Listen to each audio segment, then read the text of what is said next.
This is still Alex Halberg, broadcasting from what's left of Stillwater. If you're hearing this on shortwave, you're either a prepper with a working rig, a long-haul operator tuned in by habit, or some poor soul scavenging for signal in a dead zone. Doesn't matter which. What matters is that you're still listening, because people need to hear what's happening. Not filtered through emergency bulletins or whatever's left of national news. I mean, really hear it. How it feels to live through the collapse, mile by mile, state by state. I'm not a soldier, I'm not a politician. I'm just a guy with a ham radio license, an off-grid shack, and enough backup power to keep my voice bouncing off the ionosphere. Before all this started, I managed inventory for a shipping company out of Oklahoma City. Nothing heroic, nothing high clearance, just boxes, manifests, and freight lanes. But I paid attention. I watched routes get disrupted long before the headlines admitted it. I heard the quiet panic behind customer service lines, the hesitation in the dispatchers' voices. We were unraveling long before the first state seceded. Most folks didn't notice, or they didn't want to. It started, for me at least, with fuel. That's always where it begins. The rumors were small at first. A refinery offline in Louisiana, a ransomware hit on a Gulf Coast pipeline, some technical maintenance in Houston dragging on longer than expected. They framed it like coincidence. Local, contained. I remember hearing the same talking head use those exact 3 words during a Sunday morning segment. Local, contained, and coincidental. Meanwhile, I was watching drivers pull knives on each other at the pumps outside Perry. Diesel prices jumped twice in one day, and the last delivery truck that showed up to the station near my place was escorted by 2 pickups with ARs in the beds. Food wasn't far behind. You know that weird week when bananas vanished from every store shelf for no good reason? That wasn't supply chain. That was signal. The moment perishable goods started disappearing from urban centers, I knew something was wrong. Not delayed, not rerouted, just gone. I tracked grocery shipments for nearly a decade. When fresh produce skips 5 distribution hubs in a row, that's not logistics. That's someone holding back. A few weeks later, power grids started to shift. I don't mean outages. I mean redistricting. Silent, technical, and unannounced. Suddenly, our local utility wasn't routing from Kansas like it had for years. We were patched into some temporary hub near Lubbock, and every time a cold snap hit West Texas, our neighborhood got blanked. My block went dark 6 times that month. At first, we blamed equipment. Old lines, faulty relays. Then I started catching scraps of technical chatter on a maintenance channel. Terms like electrical sovereignty, node separation, interstate load dumping. I realized entire states were cutting each other off, redrawing control over grid zones in real time. That's when I reassembled the antenna. The rig had been sitting in pieces since my wife passed. I hadn't touched it in 2 years. She hated the static, said it gave her migraines. But that night I climbed into the attic, pulled the coax from storage, and started crimping connectors like my life depended on it. Because I needed to know what was really going on. I wasn't going to rely on press briefings that sounded like AI wrote them, or mayors reading sanitized scripts in front of boarded-up city halls. Within 72 hours, I had my old loop antenna running and bounced a signal off the clouds. It came back with chaos. Southern Missouri was off-grid, entirely. No power, no cellular. Amateur operators in Nebraska were reporting foreign drones near agriculture hubs. Someone from eastern Kentucky claimed their sheriff's department had started issuing travel papers. The kicker? No 2 stories matched. Different rules, different enforcement, different ideas of what country we were in. And yet the president kept calling for unity. President Rodman, remember him? Former governor of Maine, ran on a unity ticket, said he'd bring the country back together. Last time I saw his face, it was a jittery live stream from a concrete bunker outside D.C., trying to calm the nation over an emergency feed. No press questions, no audience, just one spotlight, a printed flag behind him, and a tremble in his voice that said everything was already over. The official line said the federal government was still intact. But after the Capitol blackout, most of us knew that was only half true. Sure, the structures still existed. Agencies, SEALs, departments, but they'd become ghosts. Websites updated automatically. Phones rang to dead lines. Orders were still issued, but nobody followed them. The military fractured fast. That surprised even me. I figured command would hold longer, but when bases stopped receiving resupply, their loyalty started to drift. Some stayed blue. Others went full local. I heard from a sergeant in Kansas that Fort Riley's honest infantry broke down into 5 autonomous units. One of them's now enforcing curfews in Topeka. Another disappeared into Nebraska with their vehicles and hasn't been heard from since. And it wasn't just bases. State lines started to mean nothing. California declared an internal state of emergency and nationalized its guard. Overnight, martial law became the norm west of the Sierra. Texas built an air perimeter, and I'm not exaggerating, real radar grid, real anti-air enforcement. Anything flying over Laredo without explicit local ID risked getting clipped. Rumor has it, a supply drone out of Arizona got taken down because it didn't ping the right call sign. People cheered at the wreckage like it was a touchdown. I tried to explain this to my brother Luke before the lines dropped between us. He was up in Chicago. We talked every week, same time. Then one day, nothing. No missed calls. No messages. No carrier signal at all. Like the city folded inward. I pinged friends in Indiana, tried to triangulate coverage. Found out later that multiple regional telecoms had been consolidated under private militias. Infrastructure hubs turned into fortresses. Towers guarded. Relays fenced. Cell networks partitioned by territory like war spoils. Chicago became a closed loop. If you didn't live in their grid, your call never reached. That's when the drifting began. People left cities on foot. Convoys with no plates. Caravans moving west. Then north. Then south again. Some looking for food. Others just trying to find a broadcast. I started getting pings from Colorado. A preacher with a hand-cranked transceiver near Pueblo, who ran nightly devotionals across the emergency band. A retired sheriff from Utah giving weather updates and border warnings. And more often than not, desperate voices from static, women crying, men calling for anyone who might respond, kids asking if grandma could still hear them. What scared me most wasn't the collapse itself. It was how fast we got used to it. Once you stop paying taxes, once the schools shut down and the streetlights stay off, something shifts. You start to internalize the idea that no one's coming, that no adult supervision exists anymore, that what's in your freezer, your basement, and your shotgun is all you have. My neighbor used to be a substitute teacher. Now he walks his backyard with a scoped bolt action every morning like he's guarding a perimeter. Maybe he is. Stillwater's not dead yet. We're holding together with a barter co-op and a community fire watch. But we don't expect help. Not from Oklahoma City, not from Washington, not from anyone. Every week, another town disappears off the shared map.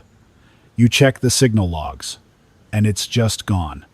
No chatter, no beacon, no emergency ping, like it was never there.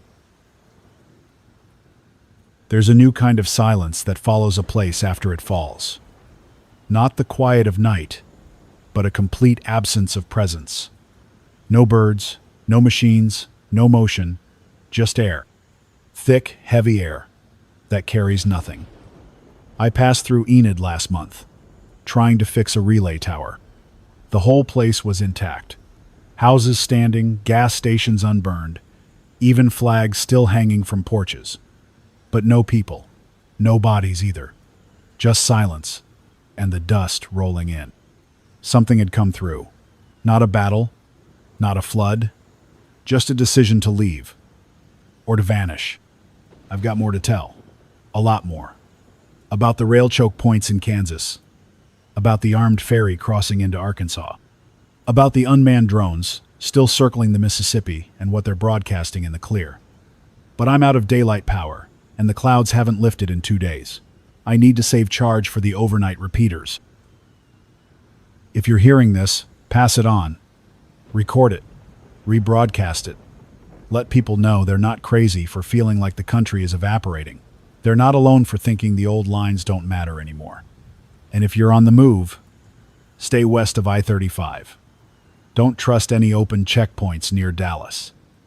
And whatever you do, if you come across a city that's still lit up and humming, keep driving. Lights don't mean safety anymore. They just mean someone wants to be seen. This is Alex Halberg.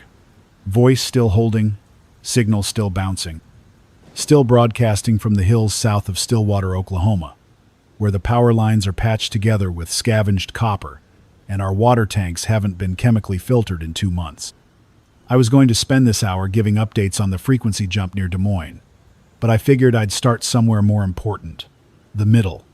The dead center. Because no one controls it anymore.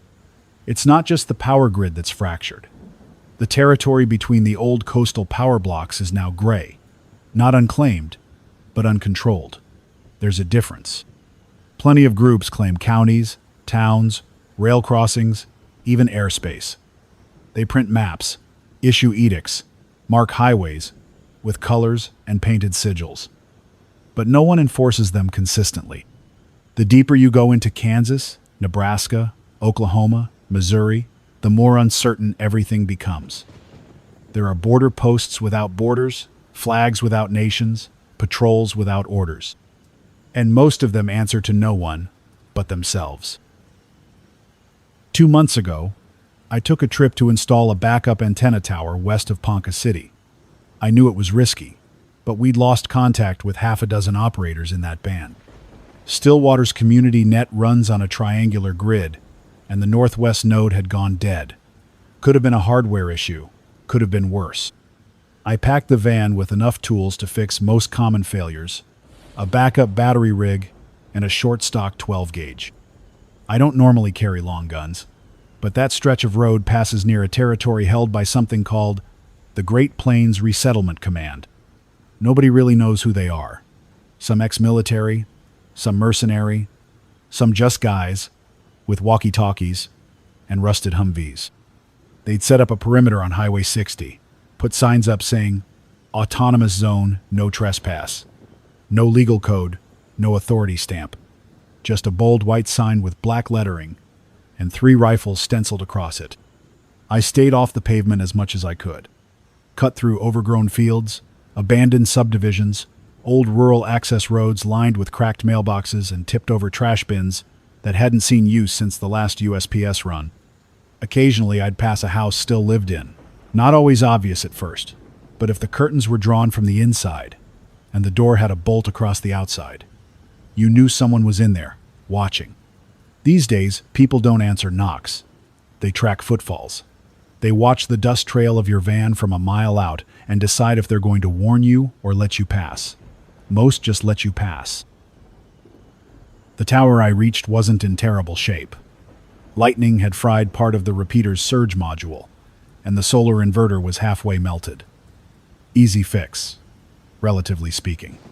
But the odd part was what I found at the base.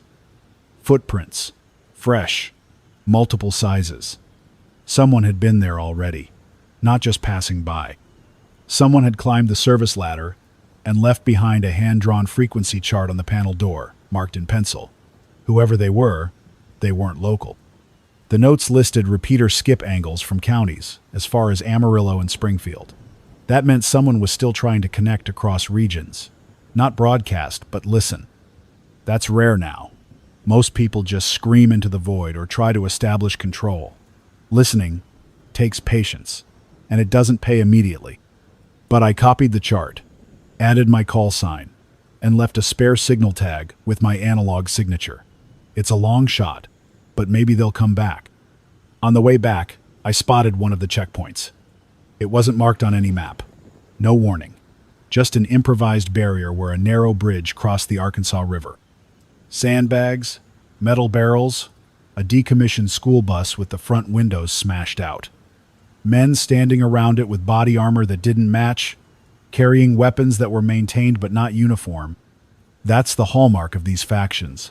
Mismatched gear, modified vehicles, hand-drawn insignias. I parked about 100 yards out, got out slow, hands visible, radio in my left hand. One of them waved me forward.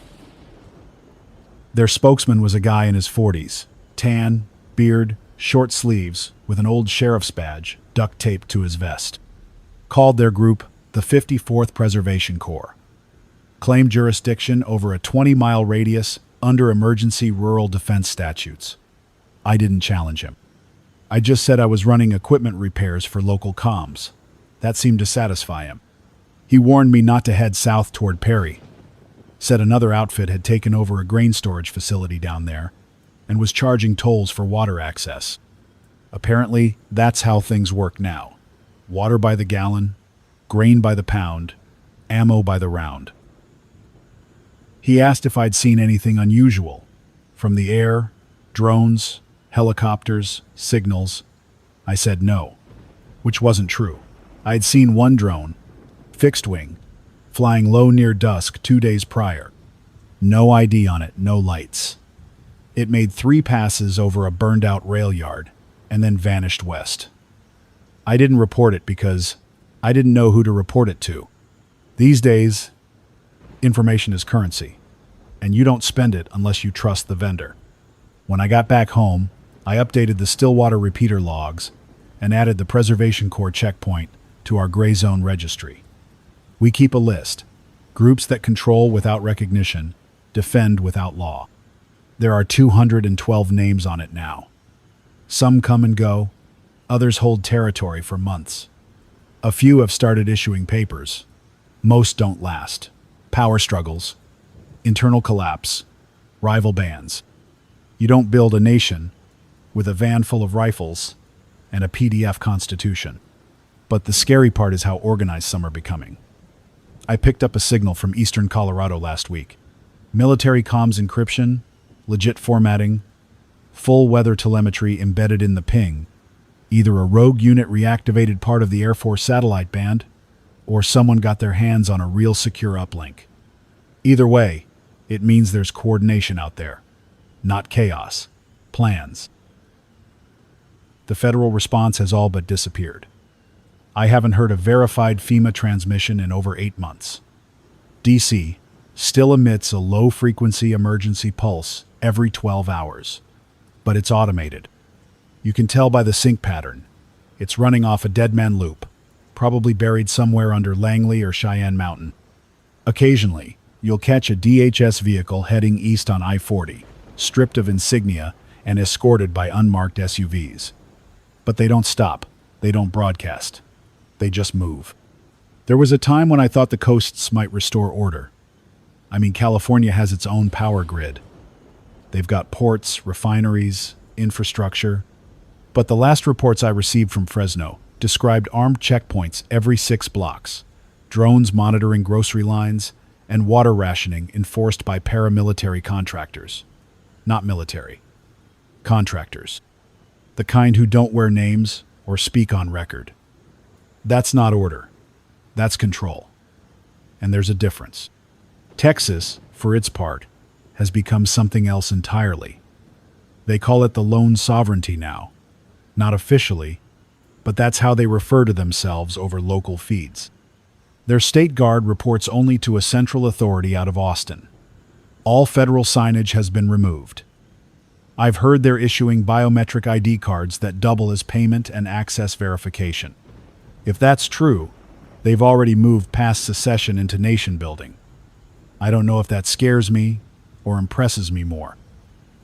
What scares me more is the silence spreading between these power blocks. The abandoned towns. The ones no one wants to claim. Places like Winfield, Kansas, West Plains, Missouri, Lawton, Oklahoma. Populations in the thousands before the blackout. Now, no signal. No local broadcast. No word from former residents. Just silence. Last week, I received a burst ping from a woman near Branson. Said she was hiding in a church basement with her family and needed medical supplies. Gave coordinates. I recorded her signal and passed it to a caravan driver I know headed north. 2 days later, he passed through the area and found the church burned, the basement sealed from the outside with concrete blocks. No sign of vehicles, no shell casings, just ash. Maybe she made it out. Maybe someone else got there first. Maybe it was never real. These days, even voices can be bait. That's the problem when the middle collapses. It's not just about who holds the map. It's about who holds the truth. And right now, nobody's got either. Still here. Still transmitting. Still tracking the slow evaporation of a nation once thought too big to fail. This is Alex Halberg, operating from the southern edge of Stillwater, Oklahoma, broadcasting by candlelight tonight, because the sky's awash of heavy clouds and the turbine's bearings are shot. You'd be amazed what a few drops of rain and a broken wrench can do to a signal when you're off-grid. Let's talk about the part of the story nobody wants to hear. Politics. Not the kind you argue about on social media, that's gone anyway, but the real kind. The mechanics of decay. The soft rust of leadership that eats from the inside out. Because if you're still wondering how this all happened, how a single nation turned into a patchwork of sovereign states, armed zones, and walled cities, then you haven't been paying attention for the last 20 years. I'm not going to name parties. That's over. The left, the right, it doesn't matter now. The red and blue maps turned to dust once state governments stopped listening to Washington. But what matters is what came before. We had signs. Clear ones. Our infrastructure had been held together with deferred maintenance and duct tape for decades. Water systems dating back to the 1940s. Bridges rated structurally deficient that never got shut down. Power grids more vulnerable than your grandma's AOL password. We knew this. The experts said it. The mayors said it. Even the damn corporations said it when they were asking for subsidies to fix it. But nothing got done because nothing could be agreed on. Not even the obvious. Funding stalled. Lawsuits followed. Private interests got their fingers deeper into public services until we couldn't tell who owned what. And when the first wave of emergency management zones were drafted, you remember those, right? We handed even more control to unaccountable agencies. They were supposed to be temporary, just a way to handle wildfire response, pandemic distribution, border coordination. But those zones never disappeared. They just stopped reporting to Congress and started answering only to each other. I've got a map on the wall behind me, not a digital one, not a news graphic, just a laminated state map from 2012, with red marker lines added over time, lines where highways stopped flowing, lines where power stopped moving, lines where military convoys split from federal command. You look at it long enough and you realize it wasn't a collapse. It was a retreat. One jurisdiction at a time. Rodman's administration didn't cause this, but it'll be remembered for letting it finalize. You could see it in his eyes near the end, those last few public addresses, when he could barely read the teleprompter without glancing off camera, waiting for someone to cut him off. He wasn't leading. He was buying time. And that's not just my opinion. That's coming from voices I trust. Voices I've collected over the past 2 years. From Missouri, Utah, Arizona, Georgia. Real people. Former civil servants, guardsmen, planners. They all say the same thing. Rodman didn't give up power. He was told to stop using it. After the D.C. blackout, which the administration never properly explained, most federal decisions went underground. Quiet executive orders. Agency directives with no press release. Legal cover for actions taken by regional offices, but no accountability. You think FEMA still exists? Try contacting them. You'll find field offices that claim to be active, but once you reach someone, they redirect you to an email box that hasn't responded since the Seattle flash flood. Homeland Security? Still online, technically. But it's just repeating updates from 4 months ago. Meanwhile, states started acting like countries. And once the first few did it, I'm talking about New Hampshire, Oregon, Louisiana. The rest followed, not in speech, but in practice. Local governors redirected emergency funds without federal coordination. State troopers ignored federal subpoenas. National Guard units stayed home and started protecting assets instead of deploying to shared missions. Every federal law after year one became just a suggestion. The Constitution wasn't repealed. It was just forgotten. And the real kicker? People were okay with it. Not everyone, of course, but most. Because deep down, we were all tired. Tired of waiting for help that never came.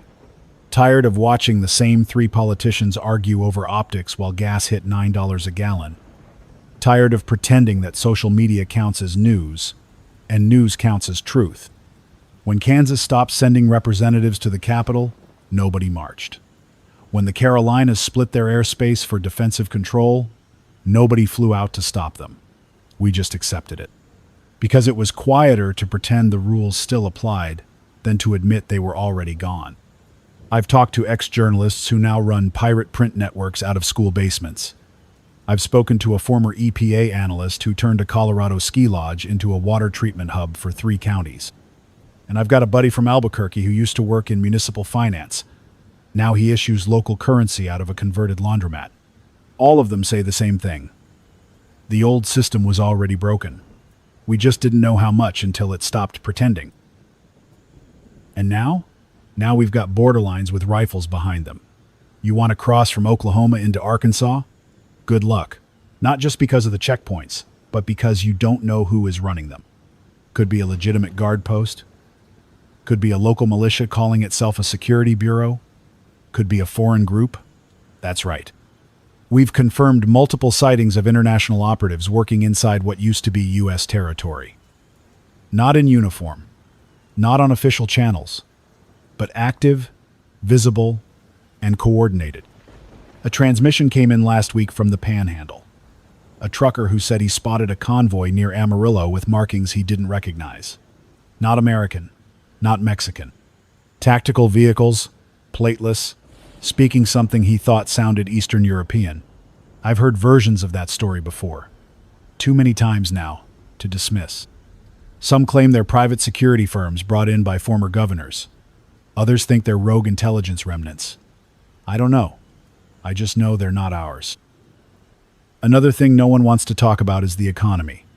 Not just the collapse, but what replaced it. It's not gold, it's not crypto, it's utility. Water, fuel, medicine, munitions. That's the currency now. If you've got a generator that runs and a tank to store water, you've got more power than a city council used to. And with that power comes attention. Armed attention. Here in Stillwater, we've built a reputation. Maybe too much of one. We've kept the lights on in 3 buildings. We've got a working well pump, 2-way solar, and a print rig that can run 50 sheets an hour. That makes us a target. Last month, a group tried to roll through posing as supply volunteers. They wore matching uniforms and handed out old Red Cross badges. But someone noticed the ID numbers had the wrong prefix, ones that were never assigned to this region. They were testing us, probing our defenses. We sent them away with nothing. Quietly, firmly, but they'll be back. This is the part of the broadcast where I usually give an update, a signal boost, or a location warning. But tonight, I just want to say this. Pay attention to what's not being said. The silence is strategic now. The blackouts are tactical. When a whole county drops off the comms grid, it's no longer an accident. Someone planned it, someone executed it. These days, very little happens by accident. You see a town darkened? Ask who turned the lights off. You lose a transmission band? Check which other bands went active. You hear a loop broadcast repeating an old message? Listen closely. Sometimes the details change. That's not a glitch. That's a test. If you're still trying to follow orders from the old world, stop. They're gone. There's no chain of command. Just influence, proximity, pressure. And if you're building something, a safe zone, a network, a repeater, protect it. Don't announce it until you can defend it. Don't trust automated pings. And never, ever give your exact location on an open channel. It's just past midnight here in Stillwater. The wind turbine finally kicked in around sunset after the squall moved east, and I've been letting the batteries charge slow and steady. Enough juice now to push this signal all the way to Montana, maybe Colorado if the bounce holds. This is Alex Halberg. Still talking, still breathing, still trying to leave a record for whoever comes next. Tonight I want to talk about the cities. Not the ones that collapsed, you've already heard about those, but the ones that didn't. The place is still lit up, humming along like nothing's wrong, still pretending they're part of the same story the rest of us were living before this whole thing came apart. I've passed through a few of them since everything went quiet, and I'll tell you what I learned. The cities are no longer theirs. Not the governments, not the peoples, not even the corporations. They belong to whoever pays the most to keep them breathing. Let me give you an example. Last spring, I crossed into what used to be Tulsa. I took the back roads from Pawnee, followed old BIA routes through burned-out acreage and empty feed silos until I reached the outer perimeter. It was marked by concrete barricades, not the kind the city would have had in reserve, but prefab military-grade blocks. Someone had lined them with plastic sheeting and stacked barrels behind for reinforcement. There were guards posted every 70 yards, not uniformed police, not National Guard either. No patches, no names, just matte gray armor, black rifles, and mirrored visors. They scanned my plates, took down my name, and said I had 18 hours. Not 24. Not overnight. 18. Don't break curfew, and don't film anything, they said. Then they opened the gate. Inside, the city was running. Sort of. There were lights, storefronts, even music in a few places. But it was staged. Half the apartments downtown were dark, and the only vehicles moving were branded with corporate logistics tags. Delivery, security, sanitation. You could walk for blocks without seeing a private car. I talked to a cashier behind a supply kiosk on East 3rd.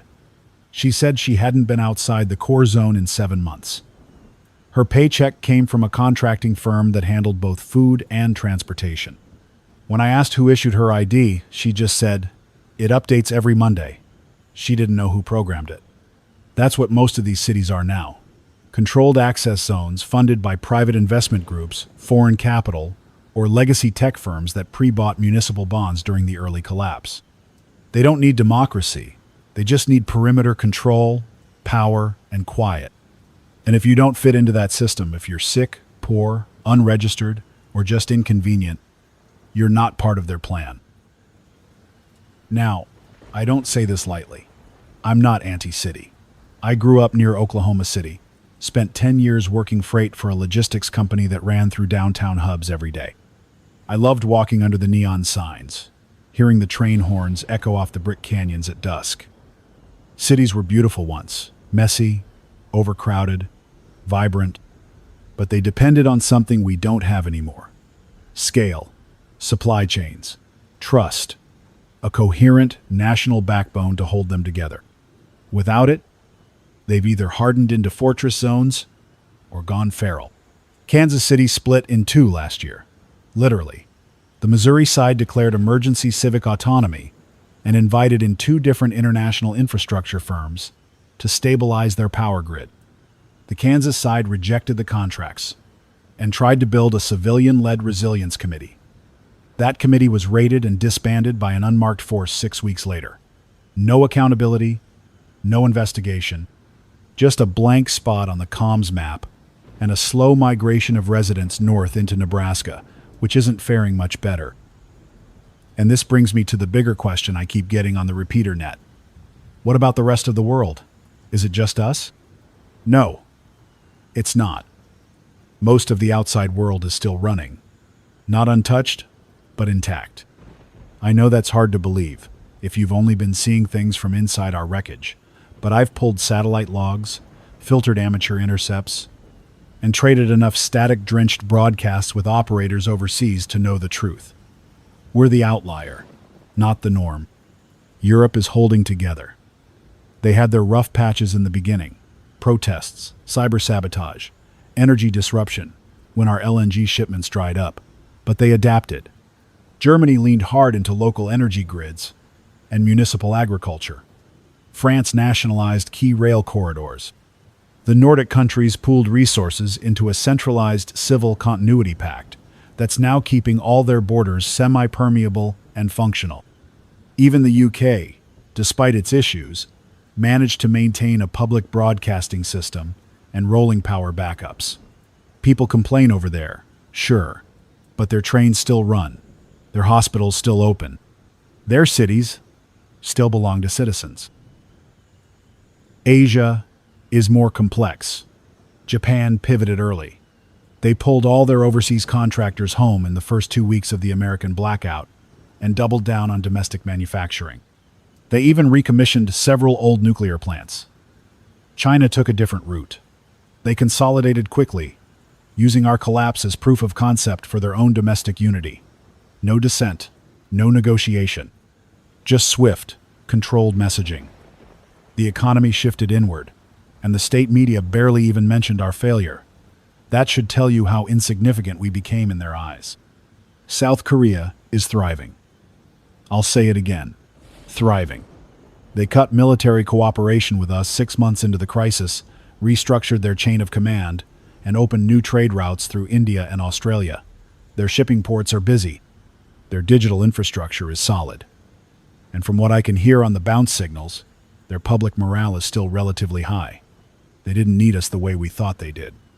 That's the bitter truth for anyone who clung to the myth of American indispensability. And what about Canada? Good question. They're managing, not easily, but they've got a more unified internal structure. The provinces pulled together under emergency coordination acts, and despite a few flare-ups around Alberta and Quebec, they've mostly held. Their borders are sealed to us, though. Completely. No U.S. citizen allowed in without verified sponsorship, biometric ID, and proof of non-military affiliation. And even then, you'll be quarantined in a processing facility for up to 30 days. They've made it clear. We are now a security risk, a potential contagion, economically and socially. I don't blame them. As for Mexico, things are fragile. The northern states have been overwhelmed. Baja is closed off. Chihuahua and Sonora are effectively military corridors. They've built 3 walls since our federal grid collapsed, not to keep people out, but to slow down armed incursions. Some came for water, others for refuge, others not for anything good. I've spoken to 2 separate ham operators out of Monterrey and Guadalajara. They're still online, still broadcasting, but every message ends with the same warning. Do not trust anyone wearing a U.S. uniform unless you know their name. Let that sink in. We used to believe that collapse would be global, that if America fell, the world would follow. That was a lie we told ourselves to feel safe. In reality, we were the weakest link, not the strongest. Our dependence on global logistics, our bloated bureaucracy, our fractured identity, it all added up to vulnerability. And when the storm hit, we didn't bend. We broke. The countries doing well now are the ones who never assumed we'd always be there. The ones who diversified, localized, and prepared for instability. We didn't prepare. We just argued louder. Every election cycle turned into a war of symbols, not substance. Every crisis became a game of blame instead of a plan for action. And when the shouting stopped and the lights went out, we realized we'd hollowed out our own foundation. Now we're sitting on the ruins, wondering why the house collapsed. Tonight, I want to talk about the signals I've been hearing lately. Not the usual ones, not militia bands, encrypted guard channels, or those repurposed civil defense loops from the early blackout days. I'm talking about something else. Stranger. More controlled. Tightly coordinated, but with no origin. Signals that are precise, timed, repeating at odd hours, using frequencies that were supposed to be dormant or restricted. Broadcasts that make no sense, unless you assume someone with resources and serious intention is still pulling strings far above the mess we live in. Let's start with what I picked up out of the Rockies 2 weeks ago. This was late at night, about 3 in the morning, just after a burst of weather rolled over the high plains. I was scanning the upper HF band when I caught a pulse. It came in short, just 5 tones in sequence, then a 2-second pause, then 5 more tones, and a silence. No voice, no identifier. Just that sequence on loop for 6 minutes. Then it cut out. That alone wouldn't have been so odd. Utility beacons and station ID pings used to run like that in the military back in the early 2000s. But this one was different. I recorded the tones and ran them through a digital decoder I'd rigged together last year. The frequency spacing matched an old pre-2010 NATO digitized signaling structure. Outdated, yes, but not defunct. Someone had reactivated that protocol. That system isn't just sitting in garages. That's something you need a functioning uplink and legacy hardware to generate properly. That's intentional. I sent the audio to a contact I've got up near Sandpoint, Idaho. She's a former NSA analyst who went independent when the agency went dark during the third leadership crisis. She pinged me back the next night, confirming the tones were clean and matched an old identification handshake format for encrypted ground-to-air updates, which means someone isn't just playing around with relics. Someone's using real assets, in real time, to push information to someone else, maybe to a plane, maybe to a drone, but to something that's still operational. That was just the beginning. Over the last 4 months, I've logged 17 anomalous signals. Most are short, under 30 seconds, but all are repeating in pattern, structure, and origin. Some come from high elevation, bounced off atmospheric layers. I can only catch if the weather's dead calm and the ground's fully grounded. Others come in low, almost whisper quiet, buried beneath utility noise. But they're there, and they're always the same. No identifiers, no open message, just tones or data bursts that line up with known pre-collapse protocols. One came from the desert southwest, just west of Las Cruces. It was embedded in a failed emergency alert test that glitched halfway through transmission. The header claimed it was issued by FEMA Region 6, which, by the way, hasn't operated as a centralized region in over a year. The voice that followed wasn't a local authority either. It was synthetic, flat, robotic. You've heard the same kind on NOAA broadcasts during hurricane season, except this one didn't give a storm warning. It gave instructions. Confirm receipt. Maintain perimeter. Report status. That's not for civilians. That's a command string, meant for a specific team or unit still in the field. If we're to believe FEMA's gone, and they are, then who's issuing those commands now? The natural assumption is remnants. Some ghost faction of the federal apparatus, surviving underground or in a classified safe zone. I've heard rumors, sure, about bunkers out in Utah, reinforced silos in Wyoming, even a fleet of converted missile trains that supposedly roam the country transmitting coded signals on loop. I can't confirm those. I'm not in the business of myths. But what I can confirm is that someone is still transmitting structured military signals through frequencies they shouldn't have access to. I've brought this up to other operators, ones I trust. Most of them shrug it off. Might just be old drones caught in a loop, they say. Or probably some survivalist tech nerd screwing with us. But I've been on the airwaves long enough to know the difference between noise and signal. These aren't random pulses. They're precise, measured, and they follow schedules. That takes more than just batteries and a good antenna. That takes a functioning command system. The question isn't whether someone's still operating. The question is why they haven't revealed themselves. You'd think if a government continuity program had survived, they'd want to reassert control, right? Rebuild trust? Issue new guidelines? Even the basics, reestablishing transport corridors, reactivating medical services, confirming leadership lines. But none of that's happened. No official addresses. No verified transmission from any surviving president, senator, agency head. Just these cold, clinical beacons echoing out of the sky like test signals. So, what does that tell us? Either they can't reach out, because whatever's left is in defensive lockdown mode, unable to risk exposure. Or worse, they're choosing not to. Because whatever priorities they have now, they don't include us. Now, before anyone calls this fear-mongering, let me offer something else. I think we're not the audience for these messages. I think we were written out of the plan 2 years ago, when DC fell quiet, when the satellite bands began cycling out the old emergency traffic and started repeating encrypted test patterns, when FEMA shut down but left behind automatic updates for systems no longer running. That was the moment we stopped being part of the continuity map. We became ghosts, civilians without a country, residents of a failed state that officially no longer existed. And in that vacuum, whatever authority did survive has simply shifted its attention elsewhere, to high-level intelligence networks, strategic assets, long-range surveillance, maybe even overseas coordination cells. Us?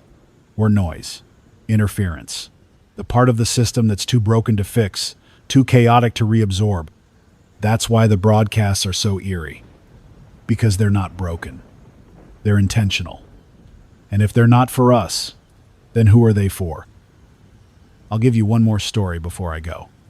3 weeks ago, I caught a narrowband whisper on the low HF channel. Barely audible at first, but after running it through a series of filters, I got a clean voice message. Not digital. Real voice. Male. American accent. Mid-40s. Here's what it said. Echo. 7-9. Patch line green. Will rendezvous at Point Relay Alpha within 72 hours. Do not respond on this band.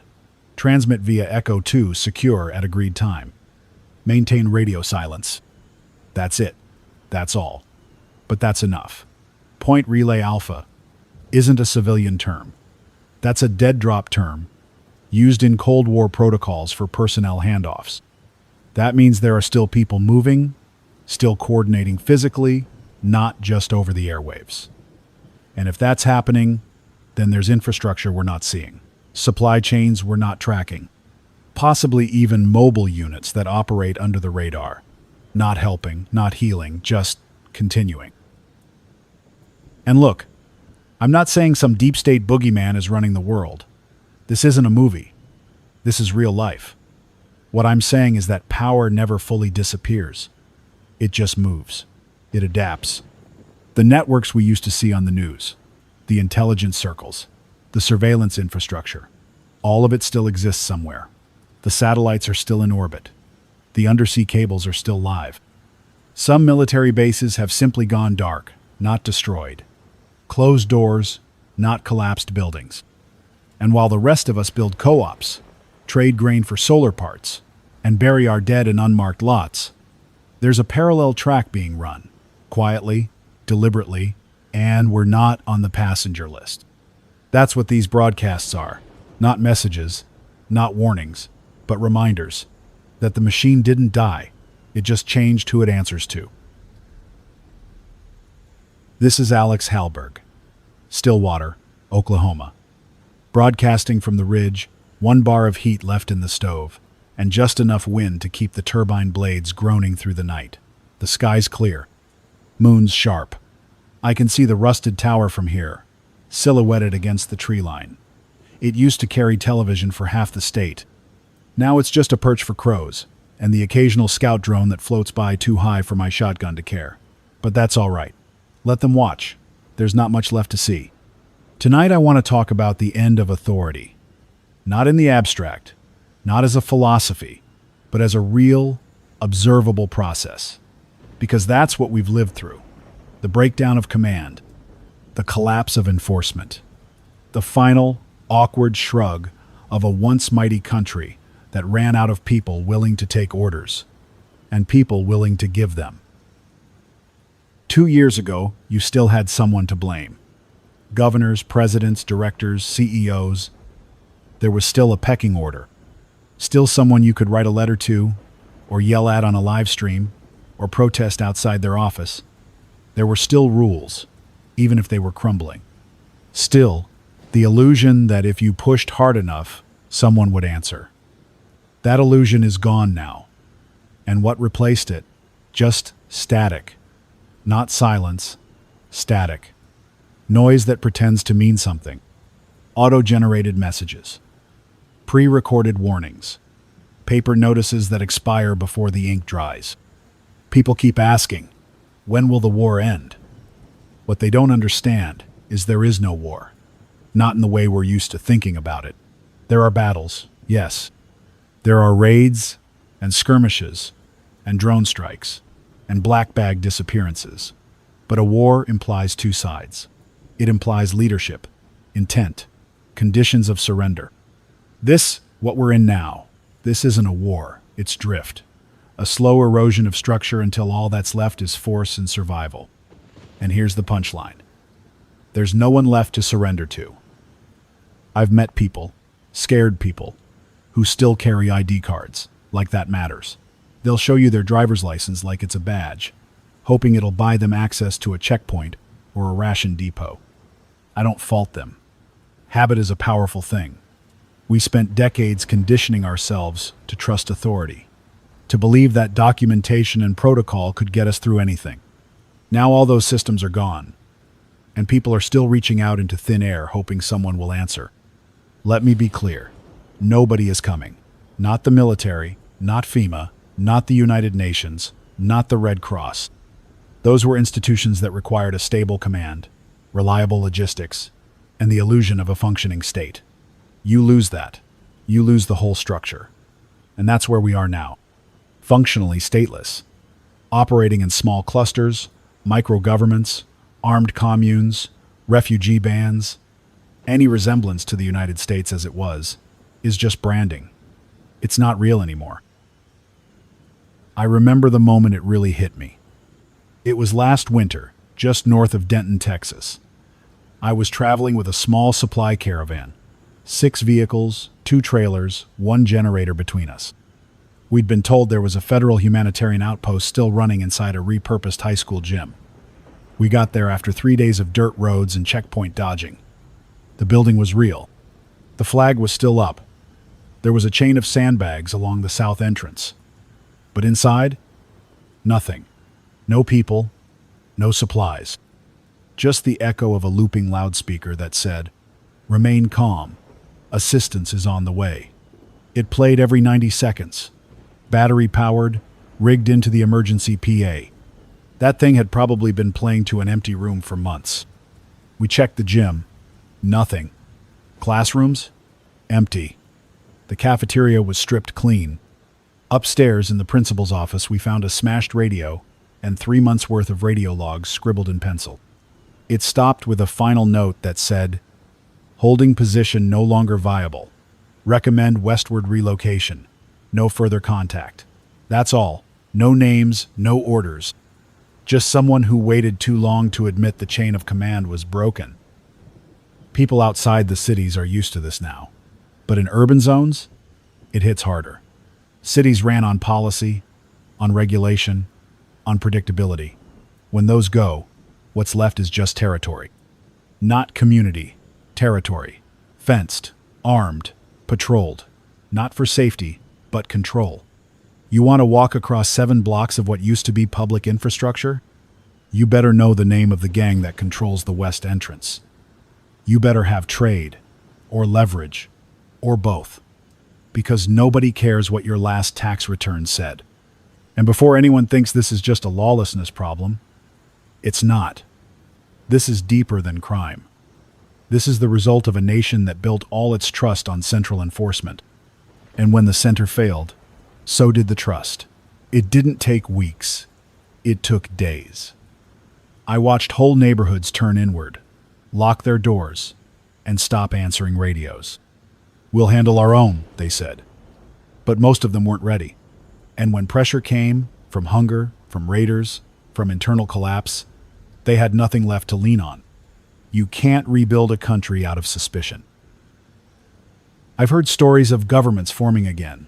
Little collectives of former mayors, military captains, ex-judges. Some of them mean well. Others are just trying to put themselves back in the seat. You get a generator, a working printer, a few rifles, and suddenly you're the provisional authority of a 5-block zone. I've seen handouts stamped with made-up seals. I've seen fake currencies that only work inside their own fence line. Some even bring back old titles: Marshal, Commissioner, Deputy Defense Coordinator. Sounds official, but they can't enforce anything past the sound of their voice. It's theater. But we play along because we don't want to admit what's true. That truth? Leadership doesn't exist anymore, only influence. And that influence lasts exactly as long as your radios work, your fences hold, and your crew stays loyal. Once that goes, your government disappears faster than a dry creek in July. So what now? What do we do with that knowledge? First, stop looking for someone to follow. There's no cavalry coming. If someone claims to be a federal representative, ask them where they were when the grid went down. If someone shows up in uniform, ask them who pays their fuel bills. Real power in this era doesn't wear stripes. It carries food, water, bandwidth. And the only authority that matters is what you can sustain and protect with the people around you. Second, focus on truth. Not ideology, not allegiance. Truth. Who's got working power? Who's actually distributing medicine? Which routes are safe? Who's broadcasting clean signal without trying to sell you something? Build your networks around that. Around competence. Around action. Not around slogans. And third, and this is the hard part, learn how to say no to control when it pretends to offer you safety. That's the trick now. The worst actors out here don't come with weapons raised. They come smiling, with promises. They'll tell you they can restore order, that they just need your cooperation, your location, your people's names. But order, in this world, means domination. It means being folded into someone else's system, one that you didn't vote for and can't escape. I've watched whole communities sign on for protection, only to be absorbed, stripped, and left in worse shape than they started. So be careful who you trust. Be even more careful who you follow, because once you give your autonomy away, you won't get it back without a fight. I keep a frequency map above my desk, color-coded by region, band, and modulation type. It shows where the traffic used to be, pre-collapse, and where it's gone now. Back then, every state had emergency coordination frequencies. Weather alerts, public radio. Local news, municipal services. It was a chorus of daily life. Now, most of it is just dead air. You scroll the dial, and it's like running your hand across old bones. Static, occasionally a blip, but mostly nothing. Some of that's just entropy, infrastructure failure. You lose grid power, you lose broadcast towers. You lose staffing, you lose curation. Stations fall one by one. It makes sense. But there's another layer. Some of these frequencies were intentionally silenced. Not offline, jammed.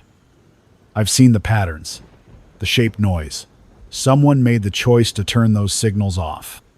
And not just for technical reasons, for control. I've traced a few of them. The most recent came from what used to be eastern Colorado. I was scanning late, bouncing through the 6 megahertz range, when I picked up a dead loop.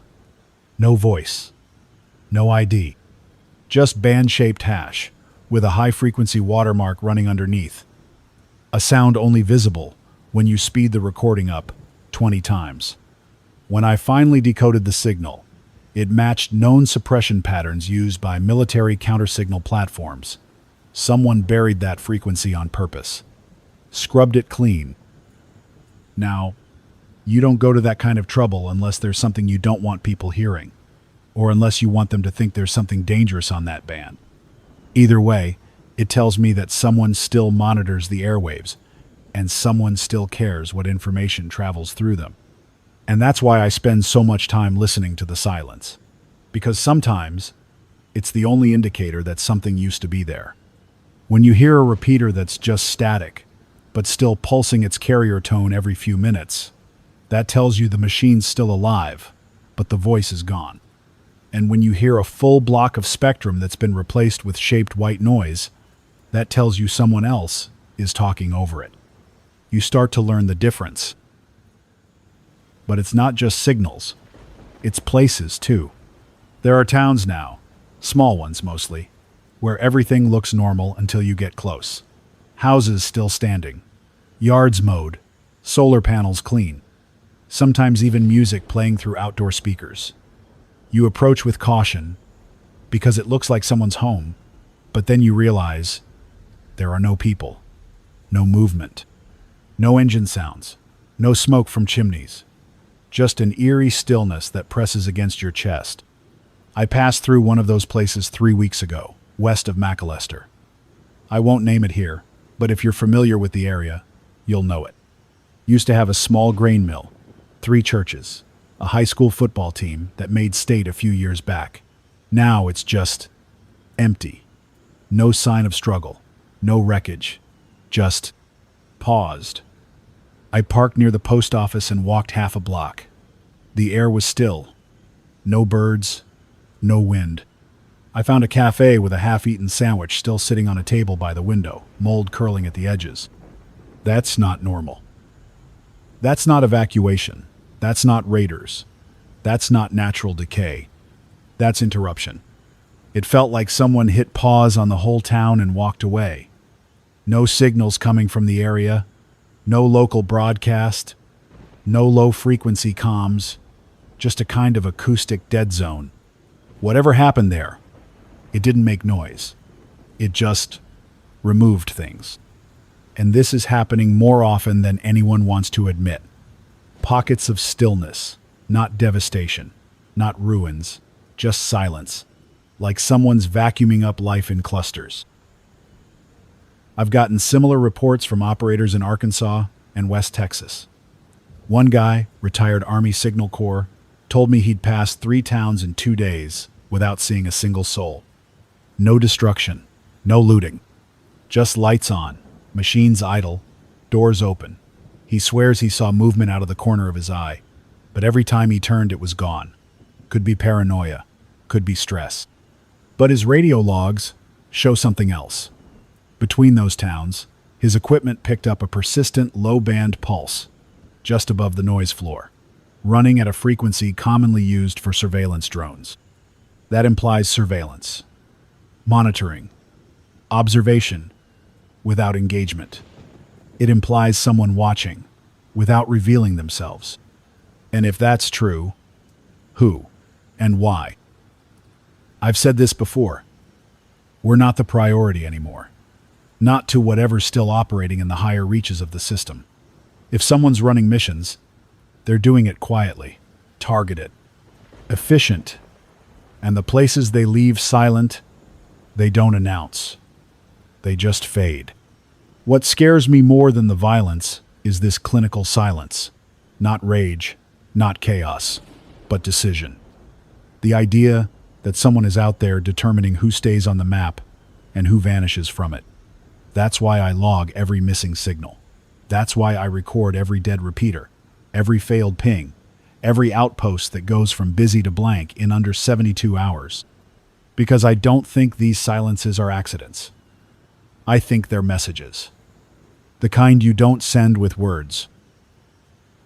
Now, there's another kind of quiet worth mentioning. The quiet that follows false hope. We've had that too. Twice this year, I received intercepted broadcasts claiming that a national emergency restoration team was forming in Denver. Both messages came from what looked like legacy Air Force bands. Full formatting, coded headers, professional voices.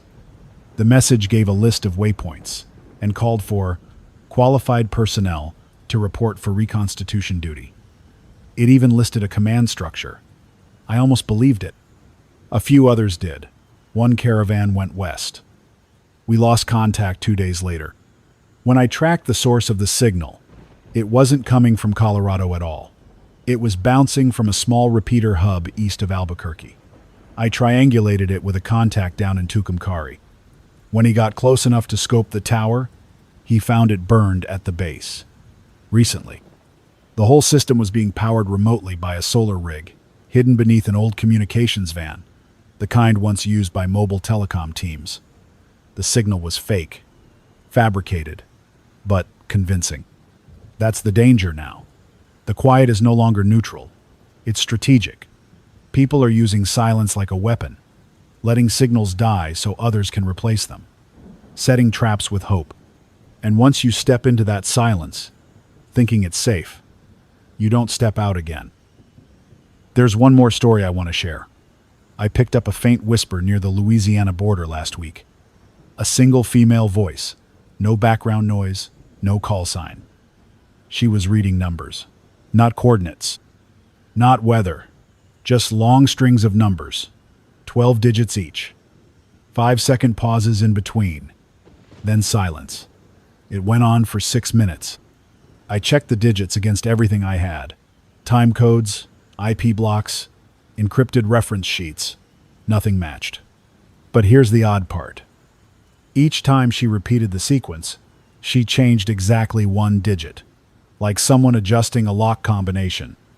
It stopped as suddenly as it started, never came back. What's that mean? I don't know, but I saved the recording. Maybe one day someone smarter than me will figure it out.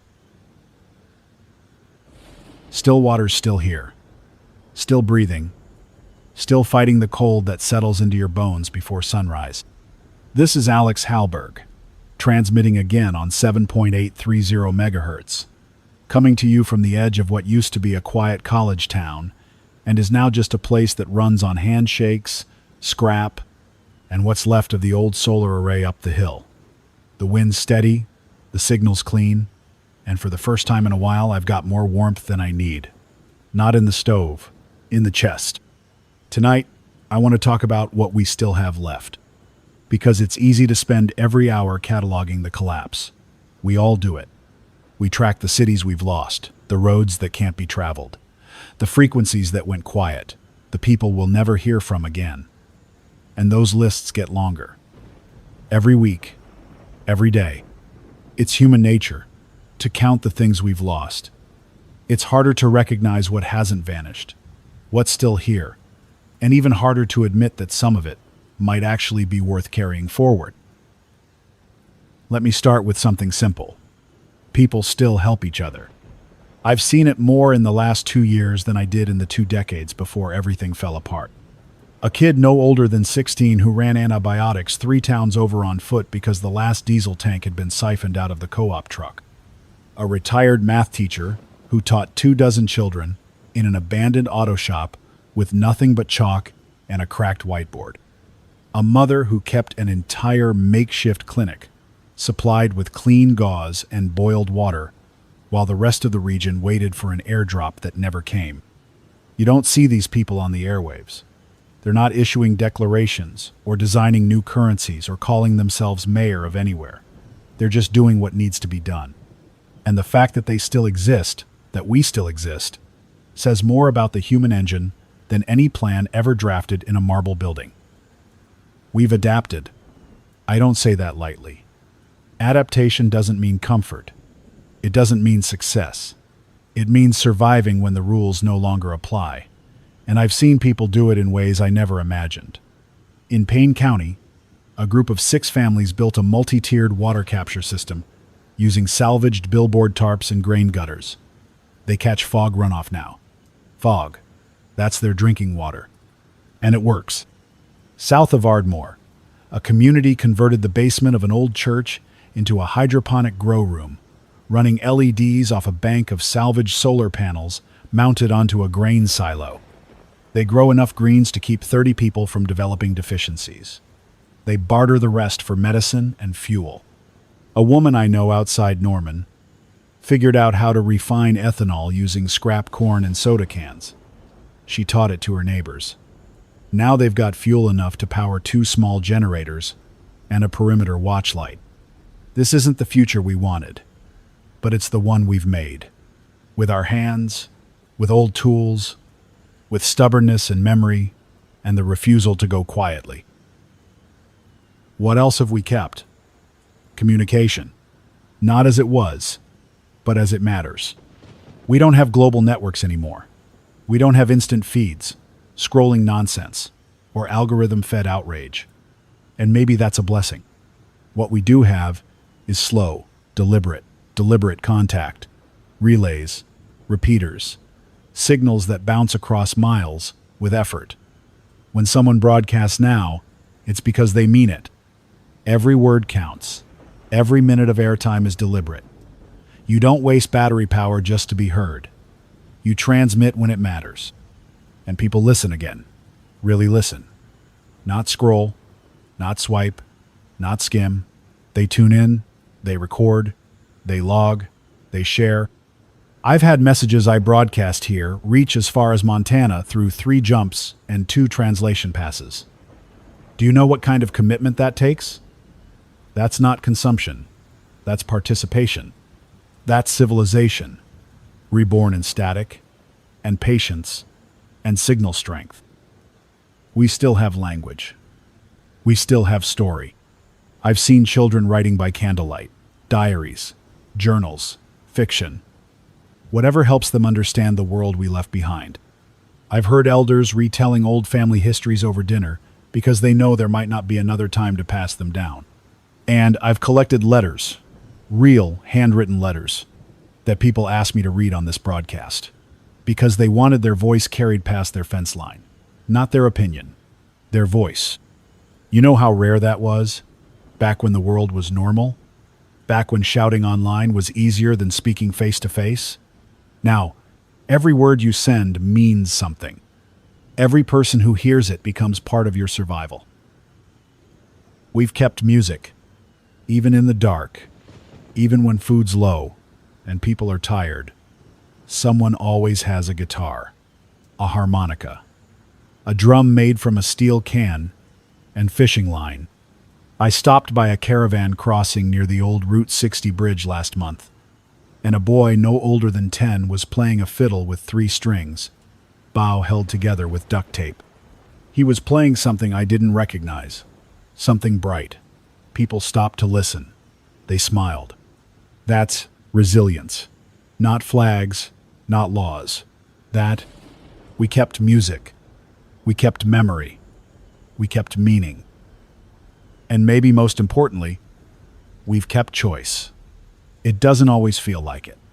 There are days where you feel like everything is dictated by survival, where the weather and the hunger and the distance between clean water and warmth strip away your ability to choose anything.